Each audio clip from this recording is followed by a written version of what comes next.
ಈ ಸಂಚಿಕೆಯಲ್ಲಿ ಪ್ರಜಾಪಿತ ಬ್ರಹ್ಮಕುಮಾರೀಸ್ ಈಶ್ವರೀಯ ವಿಶ್ವವಿದ್ಯಾಲಯದ ಪ್ರಥಮ ಪ್ರಶಾಸಕರಾದ ಮಾತೇಶ್ವರಿ ಜಗದಂಬಾ ಸರಸ್ವತಿ ಇವರು ಎಲ್ಲರಿಂದ ತಮ್ಮನ್ನು ಮಮ್ಮ ಎಂದು ಕರೆಯಲ್ಪಡುತ್ತಿದ್ದರು. ಇವರ ಜತೆಗಿನ ವಿಶೇಷ ಅನುಭವಗಳನ್ನು ನಮ್ಮೊಂದಿಗೆ ಹಂಚಿಕೊಳ್ಳಲಿದ್ದಾರೆ. ಎಂದಿನಂತೆ ನಮ್ಮ ಹಿರಿಯ ಸಹೋದರರಾದ ರಾಜಯೋಗಿ ಬ್ರಹ್ಮಕುಮಾರ್ ಕರುಣಾಜಿಯವರು. ನಮಸ್ಕಾರ ಅಣ್ಣನವರೇ. ನಮಸ್ಕಾರ. ಅಣ್ಣನವರೇ, ಎಲ್ಲರೂ ತಮ್ಮನ್ನು ಮಮ್ಮಾರವರಿಗೆ ಅತಿ ಸಮೀಪದವರು ಎಂದು ಹೇಳುವರು. ಇದರ ಬಗ್ಗೆ ತಮ್ಮ ವೈಯಕ್ತಿಕ ಅನುಭವಗಳೇನು? ಓಂ ಶಾಂತಿ. ಹೇಗೆ ಬಾಲ್ಯದಲ್ಲಿ ಮಗುವಿಗೆ ತಾಯಿಯಿಂದ ಸಂಸ್ಕಾರ ಸಿಗುತ್ತದೆ, ಮುಂದೆ ತಂದೆ ಮಕ್ಕಳನ್ನು ಮುಂದೆ ತರುತ್ತಾರೆ ಅಂತಾರೆ. ಹಾಗೆ ಆಧ್ಯಾತ್ಮಿಕ ಜೀವನದಲ್ಲೂ ಕೂಡ ನನಗೆ ಅಂತಹ ಒಂದು ಸೌಭಾಗ್ಯ ಸಿಕ್ಕಿತು. ನಾನು ಆಬು ಪರ್ವತಕ್ಕೆ ಹೋದದ್ದು ಬ್ರಹ್ಮ ಬಾಬಾವ್ರನ್ನ ನೋಡಲು. ಯಾರ ಮೂಲಕ? ಸ್ವಯಂ ಪರಮಾತ್ಮ ಜ್ಯೋತಿ ಸ್ವರೂಪ ಶಿವನು ಆಧ್ಯಾತ್ಮಿಕ ಶಿಕ್ಷಣವನ್ನು ಕೊಡ್ತಾ ಇದ್ರು, ಭಗವದ್ಗೀತಾ ಜ್ಞಾನವನ್ನು ಕೊಡ್ತಾ ಇದ್ರು. ಆದರೆ ಬಾಬಾ ಅವರ ಮಿಲನದ ಮೊದಲು ಮಮ್ಮ ಅವರ ಮಿಲನ ಅದು ನಿಯಮವಾಗಿತ್ತು. ನಾನು ಮಮ್ಮವರ ಮುಂದೆ ಕುಂತು ಮಮ್ಮವರಿಂದ ದೃಷ್ಟಿಯನ್ನು ಪಡೆಯುತ್ತಿದ್ದೆ. ಆದರೆ ಮಮ್ಮ ನನ್ನನ್ನು ನೋಡಿದ ತಕ್ಷಣ ಅವರಂದ ಮಾತಂದರೆ, ಅರೆ, ಈ ಮಗು 5 ವರ್ಷದ ಹಿಂದಿನ ಮಗು ಎಂದು ಅವರ ಮುಖದಿಂದ ಬಂತು. ನನಗೆ ಆದ ಮೊದಲ ಅನುಭವ ಅಂದರೆ, ಬಾಬಾ ಹೇಗಿದ್ದಾರೋ ಆದರೆ ಮಮ್ಮಾರವರಿಗೂ ಕೂಡ ಈ ಆತ್ಮ ಯಾರು ಅನ್ನುವಂತಹ ಪರಿಚಯಿಸುವ ಶಕ್ತಿ, ಅದನ್ನು ನಾನು ಮೊದಲು ಮಾತೇಶ್ವರಿಯರಲ್ಲಿ ಕಂಡೆ. ಅವರೊಡನೆ ನಾನು ಸುಮಾರು 5 ವರ್ಷಗಳ ಕಾಲ ಅತಿ ಸಮೀಪದಲ್ಲಿದ್ದು ಅವರಿಂದ ಅನೇಕ ಮಾತುಗಳನ್ನು ಕಲಿತೆ. ಹೇಗೆ ಚಿಕ್ಕ ಮಗು ತಾಯಿಯ ಕೈ ಹಿಡಿದು ನಡೆಯುವುದನ್ನು ಕಲಿಯುವುದೋ ಹಾಗೆ ನಾನು ಕೂಡ ಬಾಬಾ ಅವರೊಡನೆ ಏನು ಮಾತಾಡಬೇಕು, ಏನು ಮಾತಾಡಬಾರ್ದು, ಹೇಗೆ ಮಾತಾಡಬೇಕು ಎಲ್ಲವನ್ನು ಕೂಡ ಮಮ್ಮ ನನಗೆ ಕಲಿಸಿದರು. ಹಾಗಾಗಿ ಮಮ್ಮವರ ಪರ್ಮಿಷನ್ ಇಲ್ಲದೆ ಅಥವಾ ಮಮ್ಮವರಿಗೆ ನಾನು ಹೇಳದೆ, ಅವರಿಂದ ಅಪ್ಪಣೆ ಪಡೆಯದೆ ಬಾಬಾವ್ರ ಹತ್ರ ನಾನು ಎನ್ನುವುದು ಮಾತಾಡಿಲ್ಲ. ಅದು ನನ್ನ ಒಂದು ವಿಶೇಷ ಅನುಭವ. ಯಾಕೆಂದರೆ ನಾನು ಕರ್ನಾಟಕದಿಂದ ಹೋಗಿದ್ದೆ. ದಕ್ಷಿಣದವರಲ್ಲಿ ಭಾವನೆ ಅನ್ನುವಂಥದ್ದು ಅತಿ ಹೆಚ್ಚಾಗಿರ್ತಿತ್ತು. ಬ್ರಹ್ಮ ಬಾಬಾವರಲ್ಲಿ ಸ್ವಯಂ ಪರಮಾತ್ಮ ಶಿವನು ಈ ಜ್ಞಾನವನ್ನು ಕೊಡ್ತಾ ಇದ್ದಾನೆ ಅವರ ಮುಖ ಕಮಲದ ಮೂಲಕ ಅಂದದ್ರಿಂದ ಅವರ ಮೇಲೆ, ಪರಮಾತ್ಮನ ಮೇಲೆ ಇರುವ ಯಾವ ಭಾವನೆ ಇದೆ ಆ ಭಾವನೆ ಬ್ರಹ್ಮ ಬಾಬಾವರ ಮೇಲೆ ಇರೋದ್ರಿಂದ ಅವರೊಡನೆ ಡೈರೆಕ್ಟಾಗಿ ಮಾತಾಡುವ ಅಥವಾ ಅವರ ಅತಿ ಸಮೀಪ ಹೋಗುವಂತಹ ಒಂದು ಧೈರ್ಯ ಇರ್ತಾ ಇರಲಿಲ್ಲ, ಭಾವನೆ ಕಾರಣದಿಂದ. ಆದರೆ ಮಮ್ಮ ಅವರ ಹತ್ರ ಎಲ್ಲವನ್ನೂ ಹೇಳುತ್ತಿದ್ದೆ ಮತ್ತು ಎಲ್ಲವನ್ನೂ ಮಮ್ಮ ನಮಗೆ ಹೇಳ್ತಾ ಇದ್ರು. ಅದಕ್ಕಿಂತ ಹೆಚ್ಚು ಮಮ್ಮ ಅವರಲ್ಲಿ ನಾನು ಕಲ್ತಿರೋದಂದರೆ, ಮೊದಲನೇದಾಗಿ ಮಮ್ಮ ಚಿಕ್ಕವರು ದೊಡ್ಡವರು ವಯಸ್ಸಿನ ರೀತಿಯಿಂದ ಅವರೆಂದೂ ಪರಿಗಣಿಸಲಿಲ್ಲ. ಚಿಕ್ಕ ಮಗುವಿಗೂ ಕೂಡ ನೀವು ಅಂತಲೇ ಹೇಳ್ತಾ ಇದ್ರು. ನೀವು ಹೇಗಿದ್ದೀರಿ ಅಂತ ಒಂದು ಚಿಕ್ಕ ಮಗುವನ್ನು ಅವ್ರು ಕೇಳ್ತಾ ಇದ್ರು. ಅಷ್ಟು ಆಶ್ಚರ್ಯವಾಗುವಂಥದ್ದು.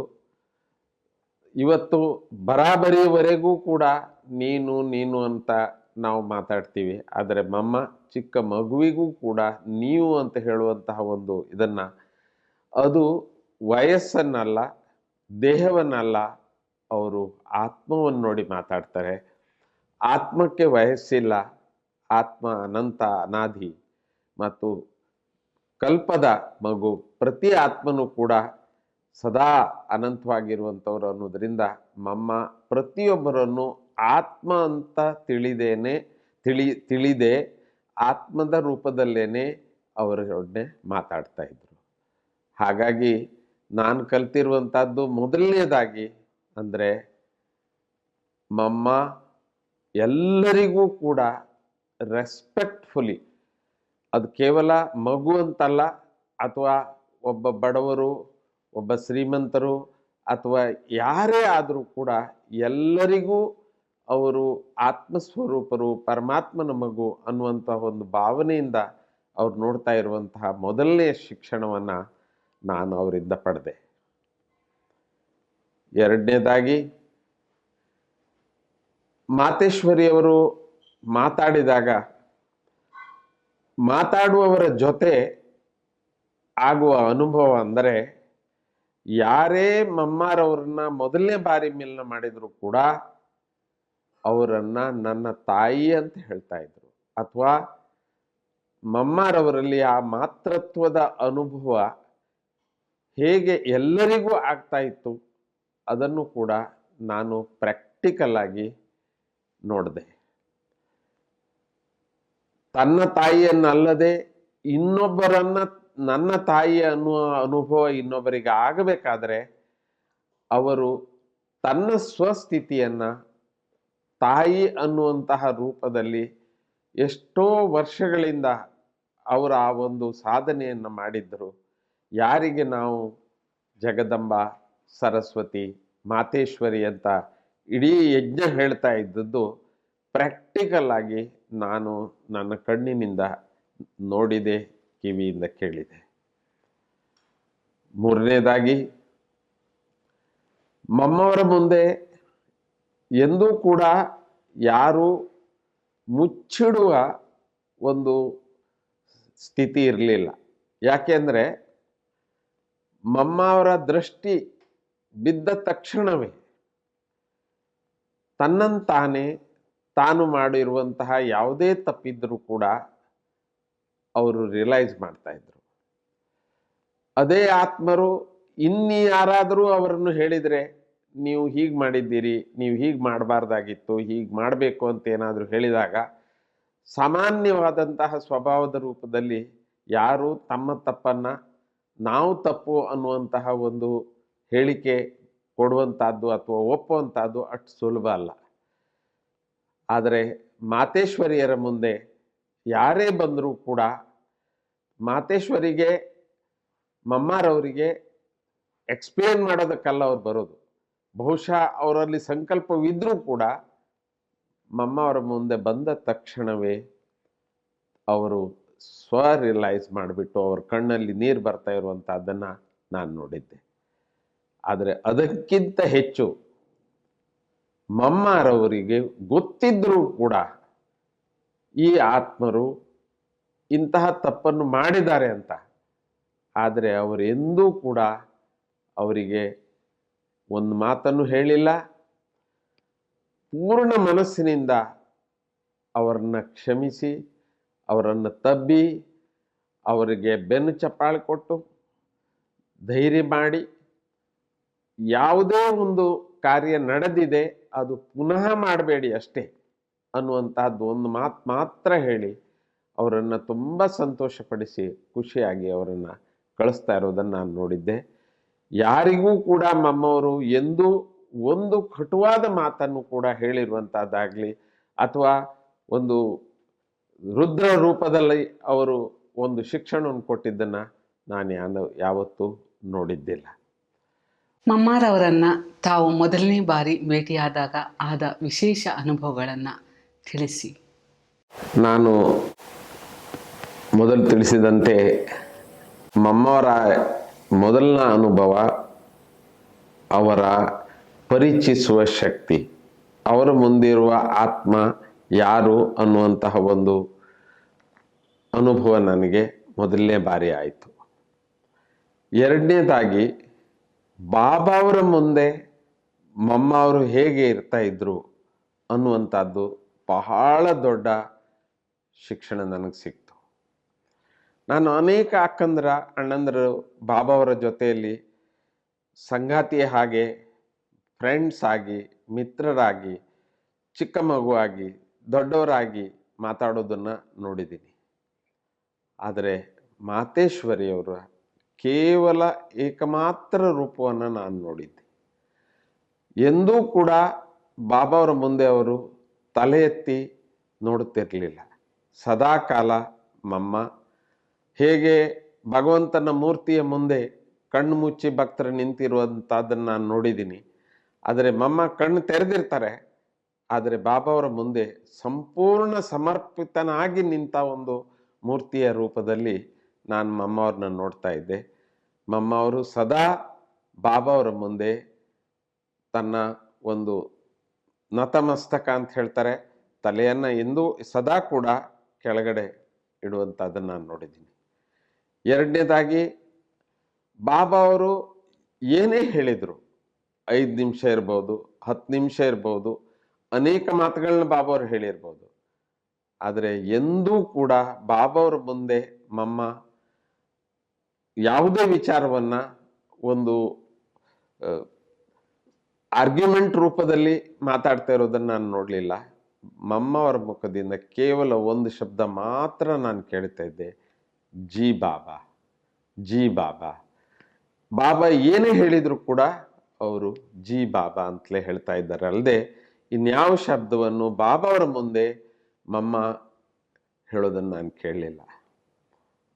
ಇದು ಬಾಬಾ ಅವರ ಮುಂದೆ ನಾವು ಹೇಗೆ ವರ್ತನೆ ಮಾಡಬೇಕು, ಬಾಬಾ ಅವರ ಮೇಲೆ ನಿಶ್ಚಯ, ಸ್ವಯಂ ಪರಂಪಿತ ಪರಮಾತ್ಮ ನಿರಾಕಾರ ಜ್ಯೋತಿರ್ಬಿಂದು ಸ್ವರೂಪ ಶಿವ ಪರಮಾತ್ಮನು ಬಾಬಾ ಅವರ ಮೂಲಕ ಹೇಗೆ ಜ್ಞಾನ ಕೊಡ್ತಾ ಇದ್ದಾರೆ, ಸ್ವಯಂ ಪರಮಾತ್ಮನೇ ಜ್ಞಾನ ಕೊಡ್ತಾ ಇದ್ದಾರೆ ಅನ್ನುವಂತಹ ಪೂರ್ಣ ನಿಶ್ಚಯದ ಒಂದು ಮಾತ್ರ ಆತ್ಮ ನಾನು ನೋಡಿರುವಂಥದ್ದು ಅದು ಮಾತೇಶ್ವರಿ. ಅವರಿಂದ ನಾನು ಕೂಡ ಅಂತ್ಯದವರೆಗೂ ಬಾಬಾ ಅವರನ್ನು ಪರಮಾತ್ಮನ ಒಂದು ಸಾಕಾರ ಸ್ವರೂಪ ಅನ್ನುವ ರೂಪದಲ್ಲಿ ನಾನು ಅನುಭವ ಮಾಡಿದೆ. ಅದಕ್ಕೆ ಕಾರಣ ನನಗೆ ಮಾತೇಶ್ವರಿ. ಹಾಗಂತ ಮಾತೇಶ್ವರಿ ಪ್ರಜಾಪಿತ ಬ್ರಹ್ಮಕುಮಾರಿ ಈಶ್ವರೀಯ ವಿಶ್ವವಿದ್ಯಾಲಯದ ಪ್ರಥಮ ಪ್ರಶಾಸಕರಾಗಿ ಬಾಬಾ ಅವರು ಮಾಡಿದ್ದಾರೆ. ಅಂದರೆ ಮಮ್ಮವರಲ್ಲಿ ಜ್ಞಾನ ಕೊಡುವಂತಹ ಶಕ್ತಿಯು ಕೂಡ ಯಾವುದನ್ನು ಇವತ್ತಿನವರೆಗೂ ಪ್ರಪಂಚದಲ್ಲಿ ಸರಸ್ವತಿ, ವಿದ್ಯಾದೇವಿ ಅಂತ ಹೇಗೆ ಪ್ರಾರ್ಥನೆ ಮಾಡ್ತಾರೋ ಅದನ್ನು ಕೂಡ ನಾನು ಪ್ರಾಕ್ಟಿಕಲ್ ಆಗಿ ನೋಡಿದೆ. ಬಾಬಾ ಅವರು ಕೊಡುವಂತಹ ಜ್ಞಾನ ಸಾಗರೋಪಾದಿಯಲ್ಲಿ ಎಲ್ಲ ಪ್ರಕಾರದ ಪಾಯಿಂಟ್ಸ್ಗಳನ್ನು ಬಾಬಾ ಒಂದು ಮುರಳಿಯಲ್ಲಿ ಹೇಳ್ತಾ ಇದ್ರು. ಆದರೆ ಮಾತೇಶ್ವರಿ ಕೇವಲ ಯಾವುದಾದ್ರೂ ಒಂದು ಪಾಯಿಂಟನ್ನು ಮಾತ್ರ ತೆಗೆದುಕೊಂಡು ಅದನ್ನು ಸಂಪೂರ್ಣವಾಗಿ ಹೇಳ್ತಾ ಇದ್ರು. ಉದಾಹರಣೆಗಾಗಿ ಕರ್ಮ, ಕರ್ಮ ಅಂದರೆ ಅಕರ್ಮ, ವಿಕರ್ಮ, ಸುಕರ್ಮ ಇತ್ಯಾದಿ ಕರ್ಮದ ಬಗ್ಗೆ 1 ಗಂಟೆಗಳ ಕಾಲ ಮಮ್ಮ ಮಾತಾಡಿದ್ರು ಕೂಡ ಅದು ಒಂದೇ ಒಂದು ಸಬ್ಜೆಕ್ಟ್ನ ಮೇಲೆ ಮಮ್ಮ ಹೇಳ್ತಾ ಇದ್ರು. ಹಾಗೆ ಪರಮಾತ್ಮನ ಪರಿಚಯವನ್ನು ಕೊಡುವುದಿದ್ರೂ ಕೂಡ ಕೇವಲ ಪರಮಾತ್ಮನ ಪರಿಚಯದ ಬಗ್ಗೆ. ನಾನು ಇದನ್ನು ಯಾಕೆ ಹೇಳ್ತಾ ಇದ್ದೀನಂದರೆ, ಪ್ರಜಾಪಿತ ಬ್ರಹ್ಮಕುಮಾರಿ ಈಶ್ವರೀಯ ವಿಶ್ವವಿದ್ಯಾಲಯದಲ್ಲಿ ಸಂಪೂರ್ಣ ಜ್ಞಾನದ ಅರಿವು ನಮಗೆ ಮಾತೇಶ್ವರಿಯ ಮೂಲಕ ಬಂತು.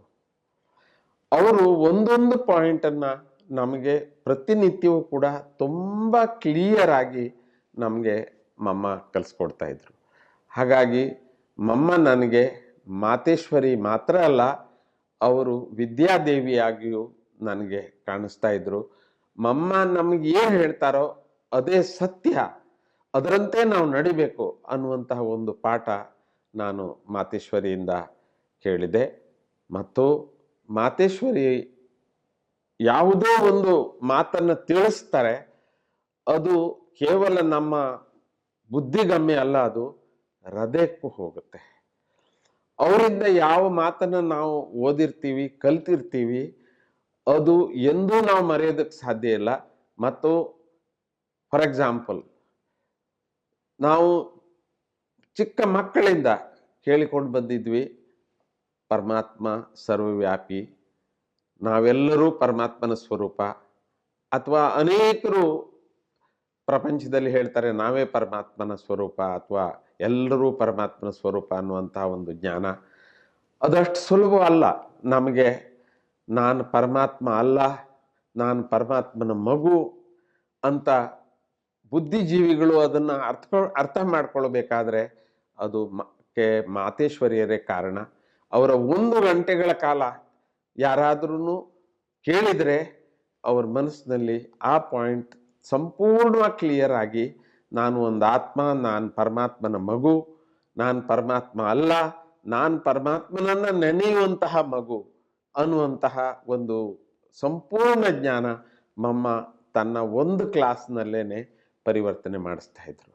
ಹಾಗಾಗಿ ಮಮ್ಮವರ ಮುಂದೆ ಯಾವುದೇ ಆತ್ಮ ಬಂದರೂ ಕೂಡ ಅವರು ಪರಿವರ್ತನೆ ಆಗಿ ಹೋಗಿದ್ದಾರಲ್ದೇನೆ ಎಂದೂ ಕೂಡ ಯಾವುದೇ ಪ್ರಕಾರದ ಅನುಮಾನ ಅವರಿಗಿರ್ತಾ ಇರಲಿಲ್ಲ. ಆ ಒಂದು ಜ್ಞಾನ ಶಕ್ತಿಯನ್ನು ಕೂಡ ನಾನು ಮಾತೇಶ್ವರಿಯಲ್ಲಿ ನೋಡಿದ್ದೆ.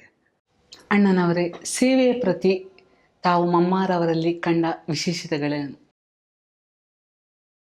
ದಕ್ಷಿಣದಲ್ಲಿ ಸೇವೆಯನ್ನು ಮಾಡಬೇಕನ್ನುವಂತಹ ಒಂದು ಆಜ್ಞೆ ಬಾಬಾವರದ್ದು. ಬಾಬಾವರು ಅನೇಕ ಬಾರಿ ಬಾಂಬೆಗೆ ಬರ್ತಾಯಿದ್ರು, ಪೂನಾದವರೆಗೆ ಬರ್ತಾಯಿದ್ರು, ಆದರೆ ಅದಕ್ಕಿಂತ ಮುಂದೆ ಬಾಬಾ ಬರಲಿಲ್ಲ. ಹಾಗಾಗಿ ಬಾಬಾವರು ಇರುವಾಗಲೂ ಕೂಡ ನಾನು ಬಾಬಾವರಿಗೆ ರಿಕ್ವೆಸ್ಟ್ ಮಾಡ್ತಾ ಇದ್ದೆ, ಬಾಬಾ ಸೇವೆ ನಾವು ಸೌತ್ನಲ್ಲಿ ಹೇಗೆ ಮಾಡೋದು ಅಂದ ನಾವು ಬಾಬಾವ್ರನ್ನ ಕೇಳಿದ್ದಕ್ಕೆ ಬಾಬಾ ಸದಾಕಾಲ ಮಮ್ಮವರ ಕಡೆ ತೋರಿಸ್ತಾ ಇದ್ರು. ಮಮ್ಮವ್ರನ್ನ ಬಾಬಾ ದಕ್ಷಿಣಕ್ಕೆ ಕಳಿಸಿದರು. ಒಂದು ಅನುಭವ, ನನ್ನ ವಿಶೇಷ ಅನುಭವ ಅಂದರೆ, ಹೇಗೆ ಯಾವುದೇ ಸಮಸ್ಯೆಗೂ ಮಮ್ಮ ತನ್ನ ಒಂದೇ ಭಾಷಣದಲ್ಲಿ ಎಲ್ಲರನ್ನೂ ಸಮಾಧಾನ ಪಡಿಸುತ್ತಾರೋ ಹಾಗೆ ಮಮ್ಮ ಅವರು 3 ತಿಂಗಳ ಕಾಲ ಬೆಂಗಳೂರಿನಲ್ಲಿ ಸೇವೆ ಮಾಡಿದರು. ಅದರಲ್ಲಿ ವಿಶೇಷವಾಗಿ ಒಂದು ಪಬ್ಲಿಕ್ ಕಾರ್ಯಕ್ರಮವನ್ನು ನಾವು 2 ವಾರಗಳ ಕಾಲ ಅರೇಂಜ್ಮೆಂಟ್ ಮಾಡಿದ್ವಿ.